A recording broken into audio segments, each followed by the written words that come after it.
remember, when you're watching porn, they're like putting makeup on the vulvas, they're cheating towards camera, there's like lights, there's all the things that are just, you don't get to see a wide variety of vulvas. I mean, honestly, Barry, tell her to Google all vulvas are beautiful and to see the wide variety of vulvas out there.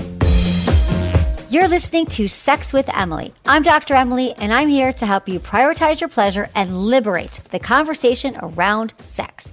As much as we'd like sex to be seamlessly hot all the time, sometimes it gets a little awkward.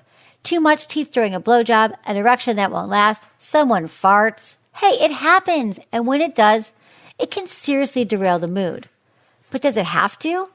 I'm of the opinion that if we know how to respond during moments like these, with compassion, collaboration, and sometimes a sense of humor, an erotic moment doesn't have to come to an abrupt halt.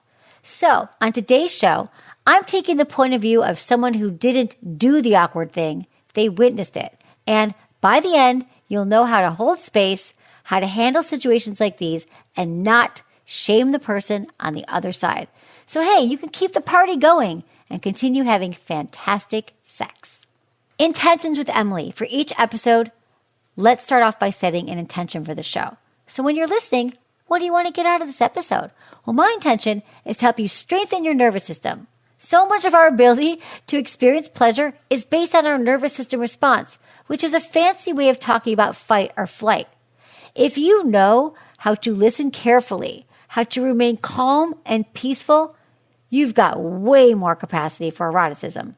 Please rate and review Sex with Emily wherever you listen to the show. My new article, How to Master Lotus Position, is up at sexwithemily.com. Also, check out my YouTube channel for more sex tips and advice.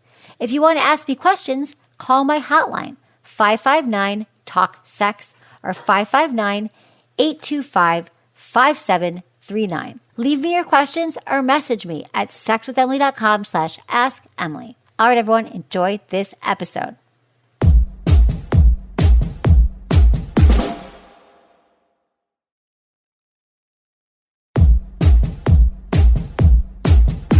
All right, everyone, I'm about to dive into all your awkward sex questions, but in our everlasting goal to be better lovers, I want to share my top 3 tips right off the bat, so you can listen for these things as I'm answering questions. All right, let's do this.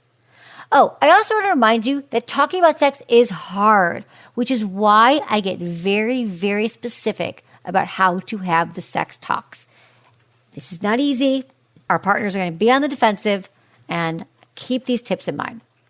Awkward sex tip number 1. Please try not to take things too personally. I get it. This one's tough, especially when we're talking about something like erectile dysfunction, when we can go into self-blame mode. Are they not attracted to me? Did I turn them off? Is that why they're not hard anymore? Trust me, it's not you. This person you're with is either nervous or there's an underlying health issue. By staying present and collaborative, you'll help them relax and help their fight or flight response relax too. That's one of the biggest reasons behind ED. The blood in the penis is flowing away to other parts of the body because they're a little scared. This is normal. It's human. By staying calm, you'll help them feel comfortable again. And hey, when we're comfortable, it's easier to get aroused and stay aroused.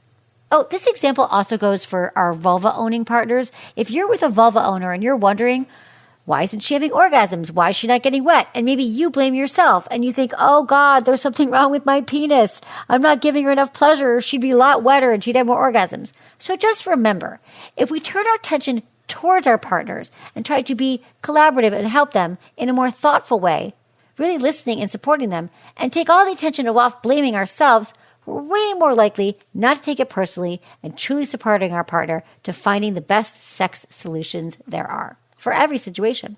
Awkward sex tip number 2. Remind yourself that sex is a skill. It's not something anyone was born knowing. For example, if your partner is giving you oral and you feel just ouchy teeth, that's a teachable moment right there. Use that as an opportunity to ask for a different technique, framed in terms of what you like, not in terms of, hey, this is the right way to do it. You can say something like, hey, could we experiment a little?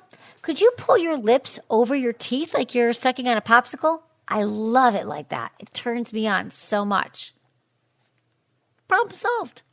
Awkward sex tip number 3. Repeat after me.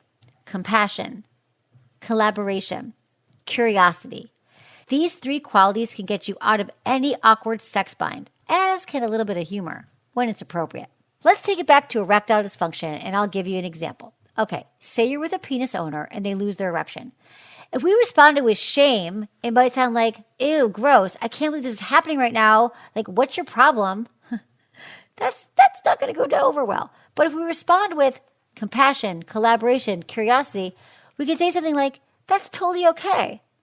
Why don't we try something different? I love all sorts of things during sex. What are you into? Isn't that so much better? Doesn't it just calm you? Doesn't it make you want to work towards a solution with your partner? Doesn't that take out some of the shame? The last thing I'll say is this. If you love sex as much as I do, I also want to encourage you to make breath work or meditation, or better yet, both, a regular part of your life. This will go a long way towards strengthening your nervous system so that when moments like these come up, your brain doesn't freak out, which is really what's happening. We go, oh God, I can't believe I farted. Oh, my penis. Oh, I'm not orgasming. And then we're like in this mind mode, click, click, click. But if you trained yourself through breath work and meditation to remain calm, you can stay present and erotic. Before I recorded this show, I needed to ask my Instagram audience, and Instagram is Sex with Emily, what is your most awkward sex mishap? Just to get the party started here, just to get us in the mood. And here's what you said. Getting drunk and not being able to keep it up. Climaxing so hard I farted. God, to me that sounds like a win. Jaws locked up giving a blowjob. Couldn't get it unstuck for like 2 minutes. Drool was everywhere. Losing a condom in my vagina and having my partner fish it out. Been there. Used my teeth to try to pull off my wife's panties over and accidentally bit her labia hard. Throwing up while giving a blowjob. Was allergic to her real cat. Snot poured down on her face while she was sucking my penis. I was going down on my ex-wife, and right as my tongue touched her clit, she farted. Lots of farting, guys. We're just going to laugh off the farts. It is not a death sentence to your sex life. I'm just saying. I got gum stuck on my now husband's penis during oral. Okay, I've done that. I used to be addicted to chewing gum, and I've done that as well. I'm just telling you. Poop on a butt plug was embarrassing, but we recovered rather quickly. During a sexy hand job, I finished, and semen got on both of our faces. Made a girl squirt, and she started crying because she thought she peed on me. Oh, I can't wait for the day that women just start laughing and celebrating because they squirt. Who cares if it's pee? Who cares? Why is if it's pee that's going to stop you? What if like, oh my God, I had this amazing release. Everyone, let's just celebrate the messiness of sex. Okay, and another one is candle caught a pillow on fire. I think I lit my phone on fire once during sex. And finally, my partner offered me conditioner to use as lube. Hey, I'm glad that you know that's funny because no, you shouldn't put conditioner inside of your vagina. But hey, I'm glad he was thinking of lube. But let's just make sure it's lube that's actually meant for sex, not lubrication for your hair. All right, guys, I think that all makes sex fun, right? These are all things that we can reframe all of them, which we're going to do in the episode. This stuff is going to be less awkward and more satisfying. I promise. Now we're on to your questions. This is from Jules, 27 in New York. Hey, Dr. Emily. First of all, I love your platform and less about sex, but I listen because of your positivity and energy while empowering and normalizing sex. My question is the inevitable sex situation that seems to happen no matter how confident and sexy you are, it's still awkward. How do you A, prevent, or B, play off queefing? Can we normalize that? Eek! Okay, Jules, let's just talk about queefing for a minute. What is queefing? It's just the result of a trap pocket of air getting pushed out of your vagina. That's all it is. Usually it comes from someone using their finger aggressively or having a toy inside of you or a penis. And that's what it is. It's not a fart. It doesn't smell. It's just a noise that sounds like farting. And we just think farting is the worst thing that could ever happen during sex. So that's all that it is. How you deal with it is you just keep going. To me, it's like a compliment. Like there's air going on. There's things happening. My body's making noise. Like let's just reframe noises during sex. I feel like the more noises and the more mess, you should get a gold star. Like that means that we are really getting into it. We are letting go. We are making noises and having fun. So number one, ignore it. Or number two, just smile, laugh, and keep going with your moaning and feeling good. I don't know about you, but when there's been noises that have come out of my body during sex, it typically means that I am in the moment and there's something great happening and I'm feeling good. So can we just all agree? Let's all just make a virtual handshake right now. Just take a moment and say, it could be a pledge and say, I promise to never shame myself or others when noises emit from their body parts. Can we just do that? Like, let it go. Smile, laugh, and then just keep going. I hear from so many of you that are horrified. They're horrified. I can't believe I farted. I can't believe I queefed. I can't believe I... Like, you're with this person. You're being so intimate with them. And so what? Noises happen. So again, this is a practice because we're told, I think when we're younger or growing up, oh God, if that ever happens, I'd be devastated. I'm telling you from someone who has years under my belt here of having sex and awkward things happening, you just smile and keep going. Thanks for your question, Jules. This is from Philip, and I want to say I'm going to answer Philip's question, but please, when you send me your questions, always include your age and where you live. It's just really helpful for me. Hey, Dr. Emily, I've listened to your podcast and I really like it. And I thought maybe you'd have a tip or two for my little problem I have. So I started dating a new girl, and the first time we had sex, I was nervous and couldn't maintain my erection. Now I keep being nervous because that happened and it keeps happening. That hasn't happened before. And when masturbating, I didn't have any trouble. Because she has a 3-year-old kid, we didn't have much opportunity to take things slow.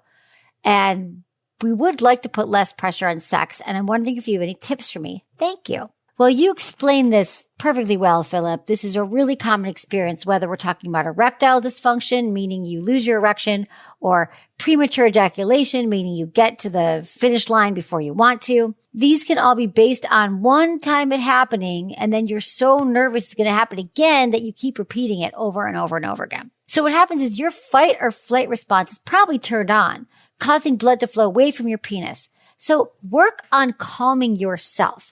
Calming your nervous system. Deep, deep breaths before and during sex. Like deep breaths, like you're breathing deep into your pelvic floor. This is a practice that helps with so much. It helps with anxiety. It helps us ground us in the moment.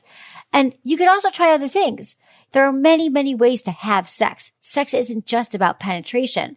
And maybe you just need to get more comfortable with her. You know, a lot of this awkward stuff happens in the beginning. And the reason why it perpetuates and it happens for years and years and years in relationships is because we never talk about it. So one of my first tips here is to, when you are experiencing this and you feel like it happens again, because let's just say it's going to happen, turn all the attention towards her. Maybe you can go down on her, give her a massage. I'm telling you, you're going to find something really cool happens when you focus all your attention on giving. When you focus on giving, your attention is no longer on your penis. It's no longer on how you up your performance. And you just might find that, wow, looky here, your erection comes back. And that happens more often than not. I also have a great article on my site, what it really means when you can't stay hard. You might want to read that for a little bit more information. But, you know, a lot of it has to do with blood flow, but a lot of it is also psychological. And I think that's a really important thing to look at, that, like I said, you can kind of learn to work on your anxiety and emotions. There are some physiological reasons for ED, and those are heart disease, smoking or drinking too much, diabetes, high blood pressure. There could be certain medications. You could have high cholesterol. I mean, I know that is a really long list. So what you can do is just make sure that you're healthy and that you're exercising regularly. You know, you can use a penis ring. You can also talk to your doctor. You can get your hormones tested and your blood work tested. I think it will be very helpful for you to learn how to manage your anxiety. But I'm also giving you these other physiological reasons that could be a part of it, just so you can get checked out and see what that is. But it sounds to me like this hasn't happened before to you. And so it could just be circumstantial. And let's just say that it is. I'm feeling good about it. So focus on her and see what happens. You might just be saying hello to your erection sooner than you think. All right. This is from Timmy, 27 in Arizona. Hey, Dr. Emily. My wife says she has trouble coming to orgasm if she gets too wet. Therefore, there's not really much foreplay, which I love. She typically just wants to jump right into it. Is there anything we can do to fix it? Thanks so much. I love your show. Okay, so it sounds like there's two different issues going on here. A, there's not enough foreplay for you. But B, she has difficulty orgasming when she gets too wet. Now, let's talk about wetness for a minute. So the vagina and the vulva, they're like finely tuned engines. So the fluids that we are produced keep it all running smoothly. Some things that can really impact the delicate ecosystem of our vagina is medications we're taking. If you're wearing synthetic underwear, you might have something like bacterial vaginosis. It could be stress. There's a lot of things that are going to impact our pH balance, our wetness level, all the things. Birth control pills could also have an impact on her wetness level. But let's just talk about wetness for a moment here. There are two glands that produce lubrication. There's the Bartholian glands, and these are found on each side of the entrance of the vagina. And then there's the Skene glands, and those are found closer to the urethra. And all you need to know here is that the lubrication comes from vaginal mucus and vaginal sweating, which I know that doesn't sound sexy, but that's the technical term for it. Your vagina can sweat. So if it's really wet and there's problems with it, she could always go get checked out by her general practitioner or her gynecologist. But I want you to remember that everybody is different. We're all going to produce different amounts of lubrication, and it's important to communicate with your partner about all of these things. So if she's saying to you, because you're also wanting some foreplay here, Timmy, I get that. And she's saying she gets really wet, and that's kind of preventing her from receiving foreplay and going deeper. So it might help for you guys to try out different positions, different angles, changing the sensations and the depth. There's certain positions you can do that can create more friction. Like during penetrative positions, if she keeps her legs tight together, tighter, then this can create more friction. When people get too wet during sex, when I hear from vulva owners, just have a towel by the bed. Like literally, if you have to pick up a towel every 5 minutes and just wipe it down, do that. And then you put it back on the ground and you pick it up again. Communicating about it and just saying, hey, this wet thing's happening again. I'm really wet. Let's just have systems in place. We're going to talk about positions that we're going to do. We're going to have a towel nearby and finding positions that work for you. Now, something else I've been told works is if she's really, really wet and it becomes a problem with her really experiencing pleasure, she can't take an antihistamine that would help dry up extra lubrication. I mean, think about it. If your nose is running, you take an antihistamine, and if your vagina is producing a lot of wetness, it's the same thing. But I don't know. I don't love suggesting medication for these kind of things. A few other things, you can also use toys. If you add some toys to the mix, that can also help enhance stimulation. You could wear a penis ring around your penis, and that might also help with some allowing her to feel more sensations and for you to feel some more sensations. Here's another tip. You can also put a menstrual sea sponge inside of your vagina before intercourse. Now, she can do this and it will soak up much of the lubrication. You just need long fingers to kind of get it out afterwards. And you just got to read about it online. Now, another thing you can do is you could try using a condom, which also adds more friction. I also think that pelvic floor exercises are helpful for all of us, especially for vulva owners. Those are the muscles that you clench and relax, when they're like your pee stopping muscles. And so these are like at the entrance to the vagina. And so the more that you strengthen them, it will also help you feel more during sex. It will help both of you feel more during sex because they'll help enhance her orgasm. And she can also use them to clench and tighten around your penis.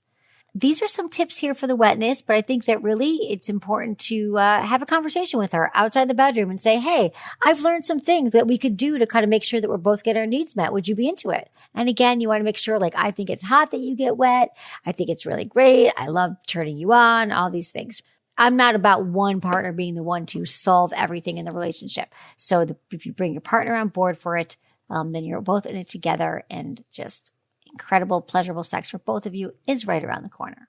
This is from Emily, 38 in London. Hey, Dr. Emily, I love your show so much and would appreciate your advice. I'm currently dating a guy with a large penis who especially likes oral sex. I like it too, but don't have so much experience. And when I tried putting him in my mouth, I hurt him with my teeth because my mouth is also quite small. I'd like to try again, but I feel nervous. What should I do? Thank you so much. All right, Emily. Well, here's the thing.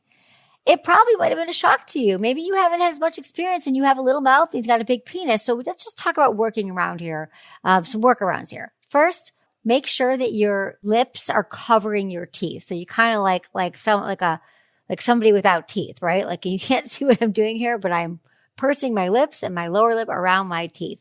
And you really want to make sure that you are in that position going into it. So you're just keeping your teeth away from the penis.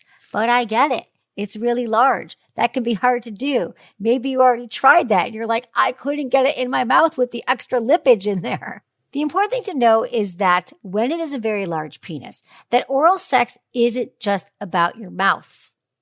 I'm going to repeat that again. Oral sex, not just about your mouth skills. There's a lot of different things you can do. Remember, practice using your mouth and your tongue. You can use your mouth for a minute and then your tongue. You want to flick and lick the shaft, the tip, the frenulum, which is the underside of the penis where the shaft meets the head. That's the most sensitive part for many penis owners. So if you lick that and you are like using your mouth and your tongue, and also you want to use your hands. Your hands are your best friend when performing oral on a penis. And it doesn't have to, again, just be about the mouth, no matter what the size of the penis. You want to get your hands involved. Hell, use both hands. And this way you can twist, you can grip, you can tickle, and always, always, always use lots and lots of lube. I don't even try to get enough saliva in my mouth anymore. I just always have a lube on my nightstand in a pump bottle ready to go. So it's about using your hands. It's about using your mouth and your tongue. And also, going back to your hands for a minute, you don't have to put both hands on the shaft. How about his testicles? Does he like the sensation of you playing with them, holding them in your hand, or maybe stimulating with your fingers or your mouth? Because, they're right there beneath the shaft, and maybe those would be fun to play with as well. Finally, your position is so important. You're going to need leverage here for a larger penis. So make sure you find a position where you can be in control of the depth and the speed and the technique. So you might want to be sitting up and like kneeling between his legs. You might need some pillows to get some leverage. Maybe he's sitting on a chair or on the couch and you come in next to him. I really like the couch for sex because there's some more leverage you can have. Like the back of the couch is like leaning against the wall. There's also the armrests are fun too. I don't know. I just think it can be fun to play around and it's not in the bedroom. And the bed sometimes isn't so great for some of these sex positions. But imagine if he's sitting up and you're like sitting next to him or you're straddling him. There just could be some great workarounds there for you to give him the most pleasure. And also talk to him. Talk to him outside the bedroom. Ask him what feels good. Tell him you can't wait. You've been thinking about going down on him again and you can't wait. And you want to know, are there any things that he really likes? Oh, bonus, use a vibrator. That's another thing. And it doesn't have to be a special vibrator. It could be the one that you have. It could be a clitoral vibrator. Vibrations feel good on all body parts. I'm just going to say that on every show for the rest of my life. Vibrations feel good on all body parts. Now, he might need a lower setting on the vibe. I tend to vibe myself on a higher setting than I do my partners. I tend to put it on a lower setting, and then I use that to like tease and tickle their balls, their shaft, their tip. And I'm telling you, it's been a real crowd pleaser for many a partner. Have fun with it, Emily. I understand the stress here, but there's some new techniques that you can take into the bedroom and let me know how it goes. Thanks, Emily. Okay, we're going to take a quick break, but stick around. When we return, I'm digging into all of your email questions.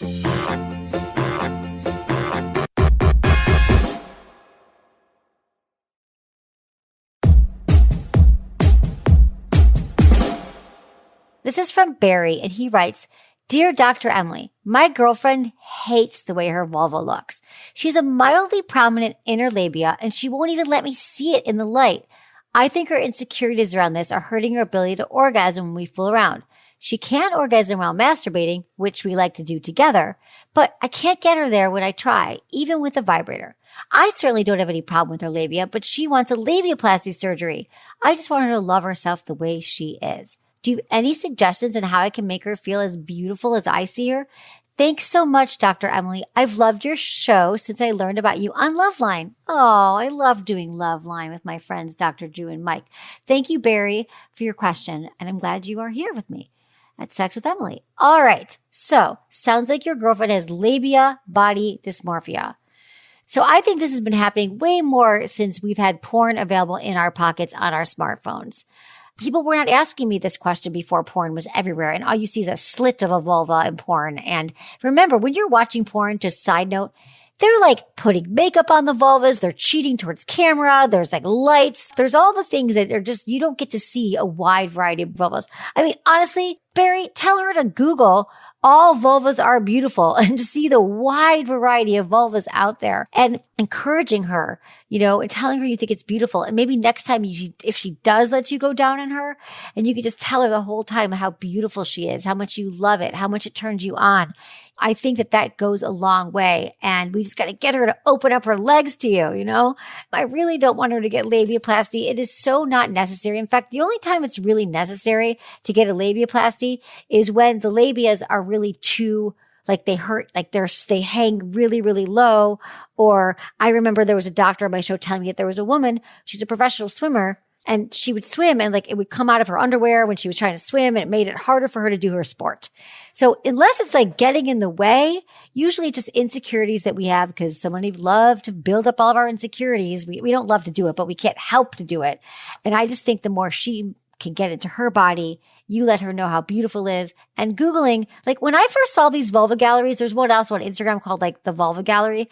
And you literally see they're all so different. It's like our own, they're like snowflakes. It's our own personal fingerprints are our vulvas. There's no right or wrong vulva. And what I love that you're saying is she's able to have orgasms. She masturbates. She feels good in her body. It's just this trick. So it's just this one little thing.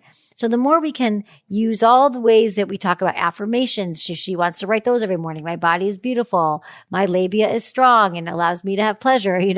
That helps. Looking in the mirror and just allowing you to, pleasure her really might allow her to realize that this vulva and her body is here to serve her and to give her pleasure and to feel good. And the only thing that's stopping her is her thoughts that are not making her feel good. What's wrong with that? We got to change that around. So thank you so much for your question, Barry. You sound like a very loving and supportive partner. This is from Tati, 26 in Illinois. Hi, Dr. Emily. Thank you for such a great and intentional show. I have a friends with benefits boundary question. I've been sleeping with a friend of mine for a few weeks. He's a nice guy, and we're set on combating the orgasm gap every time we get together, and our communication is also pretty good. There's one hiccup. The man's house is dirty. I am 26. I live alone. I like to maintain my home clean and orderly. He's 30, and I couldn't tell you when he last scrubbed his tub. The state of his home is a turnoff, in and out of the bedroom. Please note, he has great personal hygiene and is well-groomed, so that's not a problem. I'm not comfortable when I go over and I'm dying to clean it. Some of my hang-ups are also tied to my sexuality. I'm a queer woman, and he's the first cis straight man I've had a sexual relationship with in years.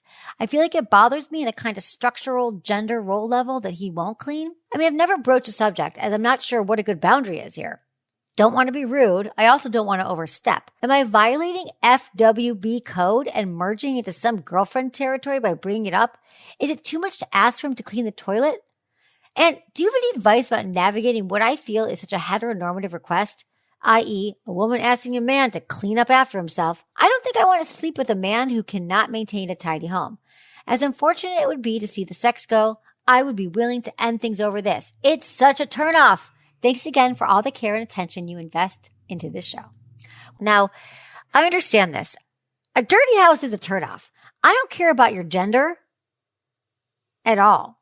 I mean, maybe it's heteronormative, but it's not unreasonable. I've dated a guy and his house was so dirty, and I was like, I can't go over there. I just need to. And I remember telling him about it, and he got really insulted because I probably said it in a way it's like, you really have to clean your house. There's like an inch of dirt. Because I'm not always perfect, you guys. I remember putting my hand going, there's a lot of dirt everywhere. So you are not alone. But listen, sometimes my house isn't clean either. And there might have been some men in my past who were like, really, Emily? So again, I think this part of it, while I understand where you're coming from, I think it's less about gender and more about just, we're inviting someone over to our house. Let's do the best we can to wipe off the toilets, vacuum, put some things away. And especially if they're in your bed, like clean the sheets, wipe off the nightstands.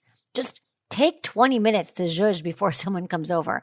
I just want to say that right now. I think this is actually going to be really great for people. Like, go take a look at your bedroom. Take a look at your house right now. Do you want a lover to come over and see the space? Now, sometimes our dirt is so close to us that we don't even realize it. We're like, oh yeah, I guess it's pretty bad. So I don't think this is going to be so offensive to him. Maybe no one's ever made the request. Maybe he doesn't really realize how dirty it is. It's funny because the ex that I'm referring to, and we're still very good friends, he got really upset that about his house being dirty. And then he finally got a house cleaner because he didn't have time. And then I know he was with another woman after me and they broke up. He's like, Emily, you are much nicer. She told me that my house was disgusting. And she was a lot more aggressive with him. And he finally moved and cleaned the place. So all I'm saying is sometimes we need to, it's like you're doing him a favor. You're just a friend with benefits. Maybe eventually if he's looking for a long-term partner, this is going to serve him well in every area of his life. And it's probably going to help his mood as well. It's probably going to help his confidence level as well. So you want to know how to approach it. I'm going to give you my timing, tone, and turf. Outside the bedroom, your tone is light and curious and helpful. And the timing is when you are just hanging out, chilling in a good space. So maybe it's the next time you go on a date or you're hanging out, having a conversation and say, hey, or maybe you guys talk on the phone a lot. Say, there's something I want to talk to you about. And you can even be honest with them. It's something that I haven't really dealt with before. And I don't want this to come across as rude or I'm trying to control you or anything at all. But I'm a very neat and tidy person. And every area of my life is neat and clean. And I have a hard time going to friends' house, whether it's friends or lovers, when it's not that neat. There's a few things that I really need to feel aroused and be connected with a partner. We've got so many of those going on. I really trust you. I find you super sexy. You're such a turn on. I like having conversations with you. So I need to feel attracted to someone physically. I need to feel intellectually connected to them. I need to feel trust them. But another thing, which is kind of one of my things, is I really need to be in an environment that feels clean. My house is really clean. I know, maybe you got a lot going on, but your house seems less so. And I don't want to offend you in any way. This is a hard thing to say to you because I care about you. But I'm wondering how it might feel to you to kind of maybe wipe down the toilet or scrub the tub or change the sheets before I come over. How does that sound to you? Is that something you'd be willing to do? Would you be willing to kind of clean up a little bit before I come over? Because I love to continue to have this awesome sex that we're having and this wonderful connection. But if it's not something you're willing to do, I'm not sure I'm going to be able to continue with this much longer. So that's what I recommend. I don't know. If I was someone and my partner said that to me, at first I might feel like, oh gosh, I guess it is pretty, or what are you saying? And people get defensive. But if I really thought about it, I'm like, really? You just want me to wipe off the tub? You want me to wash the sheets so we can continue to have hot sex? I'm in. So let's hope that your FWB is down with the plan. I'd love to know how it goes, Tati, so stay in touch. This is from Amanda, 23 in Michigan. Hey, Dr. Emily, I've been with my partner for over 4 years now. He's a fun-loving, go-with-the-flow, silly kind of guy. I, on the other hand, tend to be the more uptight, serious one in the relationship. I find that this contrast in our personalities has mostly been great and beneficial to both of us. I help him get serious when he needs to, and he reminds me that not everything in life has to be so serious. I love him to death, and we have lots of fun together. I do have one issue that I've tried talking to him about for years now and have seen no progress. When I'm upset or dealing with something important, his instant response is sarcasm. I've told him how it makes me feel, like he thinks I'm overacting, but his response is always, well, that's just what my family's like. We're all always sarcastic. While I can appreciate his sarcasm in most circumstances, my stress and emotions are not one of them. Furthermore, he rarely initiates sex, and when he does, he's overly silly and sarcastic, and it just turns me off completely. Even when I initiate sex, his response is sarcasm and silliness. It makes me feel like he doesn't want to connect with me and like sex isn't important to him. I've tried communicating with him about how this impacts me emotionally and sexually, but I just can't seem to get him to understand its impact. I'd really appreciate some advice on communicating this with him. Oh, Amanda, this is such a great question and really, really common. I think that we all have coping mechanisms. Sarcasm around emotions, sarcasm around sex, how to ask for more sincerity. Sarcasm is probably a defense mechanism against being vulnerable. Really what this is about is him learning that it's safe to not make a joke. Because sarcasm has its place. And for him, it's been this coping mechanism, a go-to behavior, a way to deal with any complicated emotions. Make a joke.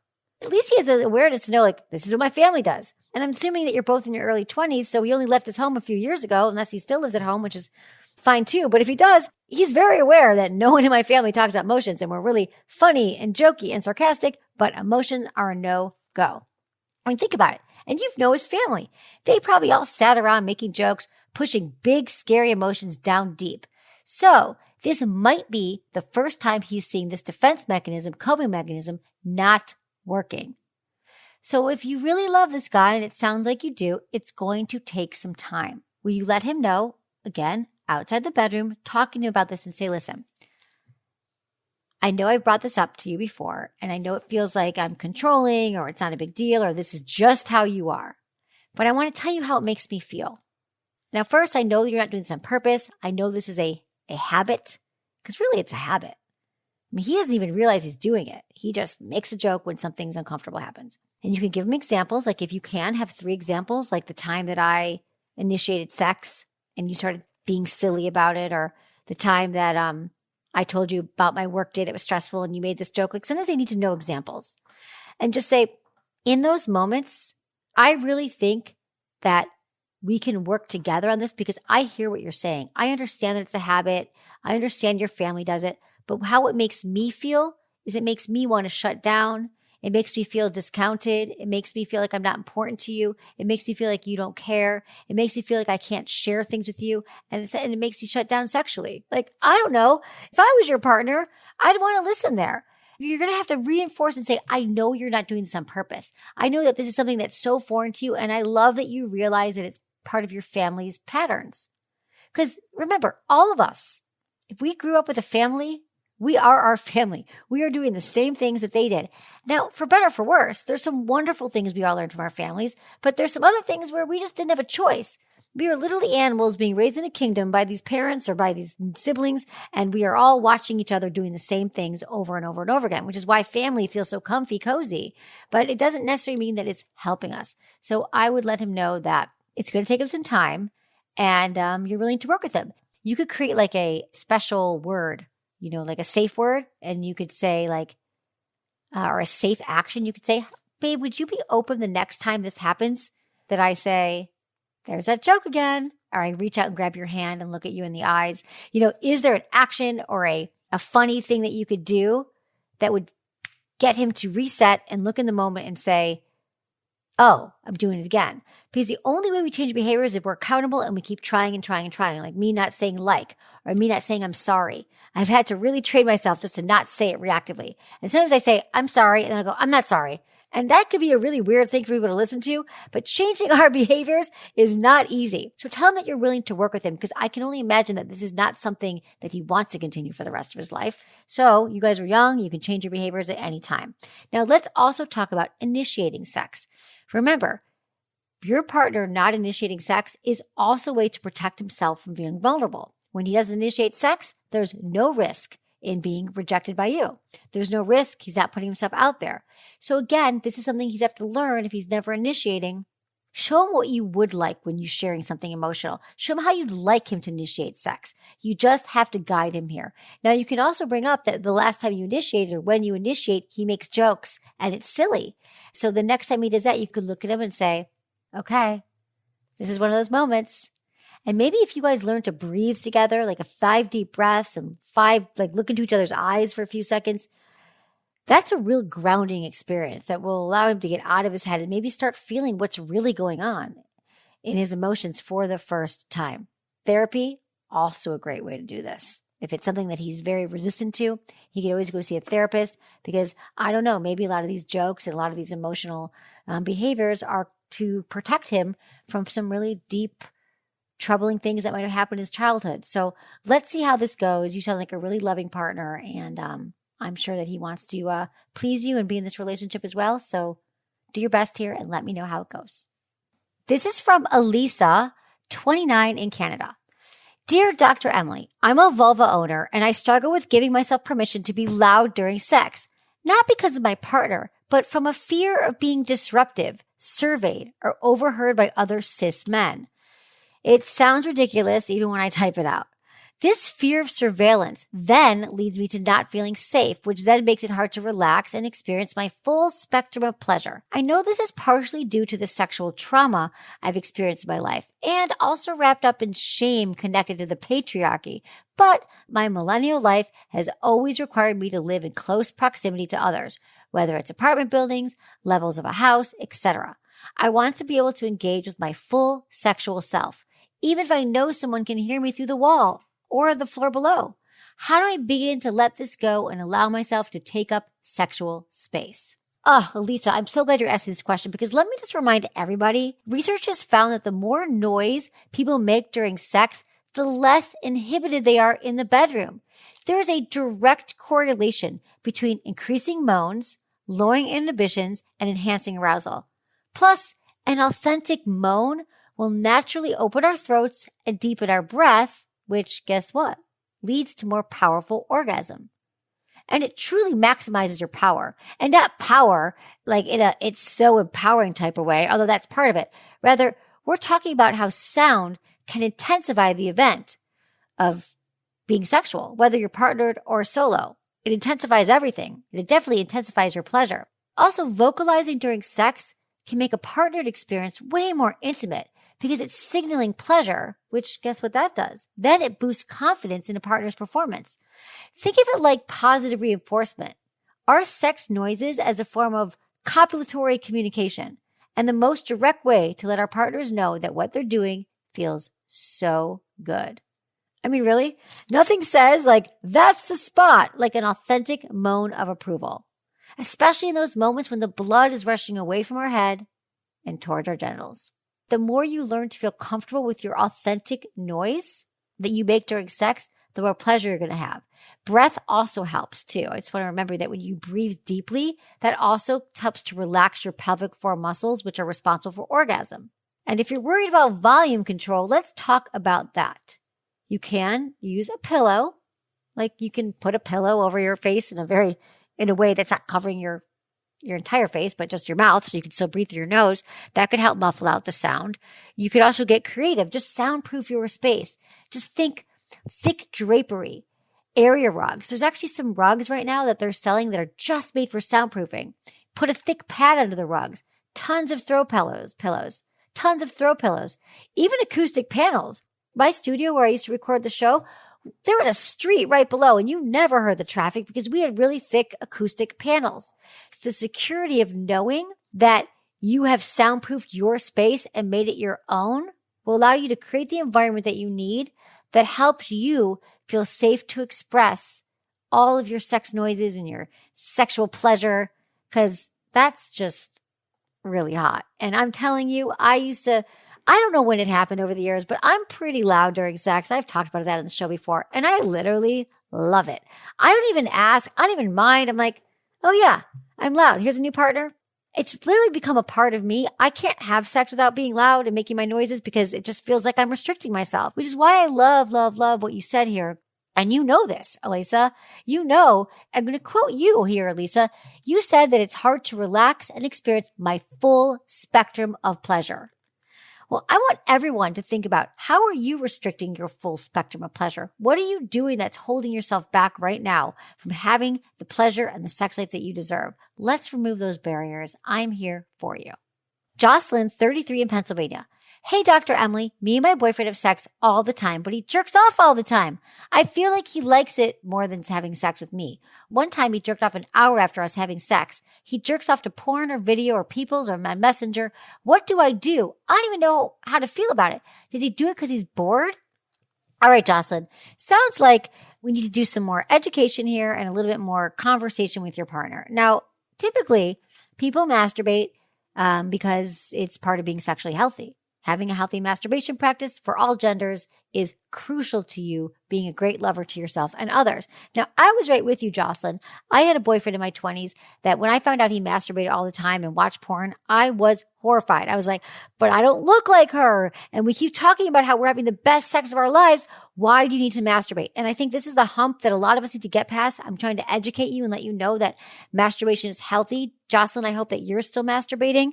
Let me acknowledge that there can be problems with masturbation. There can be a reliance on masturbation where you do it all the time in ways that you don't even want to, but you can't help it because you want that stress relief and you can't stop masturbating because you're distracting yourself or you're trying not to think about other things. And it's a self-soothing behavior. And some would call it an addiction. I'm not going to label it. I'm just going to say if there is a consequence in your masturbation, then you got to take a look at that. Maybe there's a problem with it if you can no longer get aroused with a partner, if it's impacting your ability to work.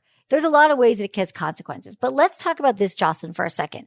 Now, I want you to know that your partner is not masturbating because he's not into you. In fact, sex begets sex. So it makes sense that the more sex you're having, the more he's going to want to masturbate. We say we have sex all the time, but I haven't heard, is this quality sex? Are you having your needs met? Do you like the sex you're having? Does he like the sex you're having? Have you guys ever had a conversation about your sex life, about your desires, about your turn-ons, about what you're both into, what you both like, what you want to do, what your fantasies are? Because I think if you go after him, you say, what's all the masturbation? I realize you're masturbating right away and I think that's terrible. And he's going to shut down. Remember, when we go after our partners, criticizing them for something like that, for especially an intimate act like masturbation, he's just going to shut down, push you away. But I think getting curious and saying, I've thought about it and I know that masturbation is part of being sexually healthy. I've had to learn this, but sometimes it just makes me feel less desired. And I really want to get past that, but I want to understand, I thought it might help if we talk about our sex life. I'd love to know, what are the 3 most memorable times you've had sex? And think about the 3 most memorable times you think that you've had sex as well. What are your biggest turn-ons? Is there anything new we can try in the bedroom? I want to know about your pleasure as well here, Jocelyn. And are you getting your needs met? And I think the more couples talk about sex, about pleasure and what they want in the bedroom, the less you're going to let these external things like him masturbating and doing other things take you out of the moment and have you worrying so much about it. So I think that the more you can up your sex talks, figure out how you're both really into each other and what you want, and less focus on the masturbation and more on how you can grow and learn and evolve together will serve you both really well. Thanks, Jocelyn.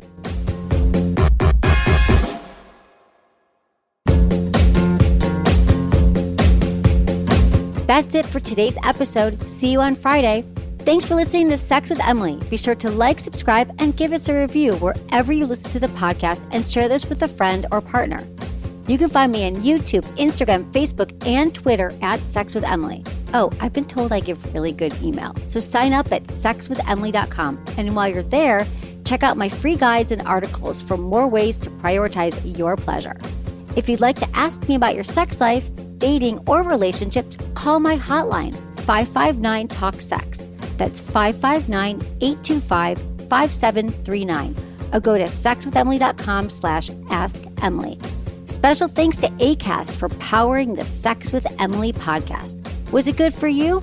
Email me, feedback@sexwithemily.com.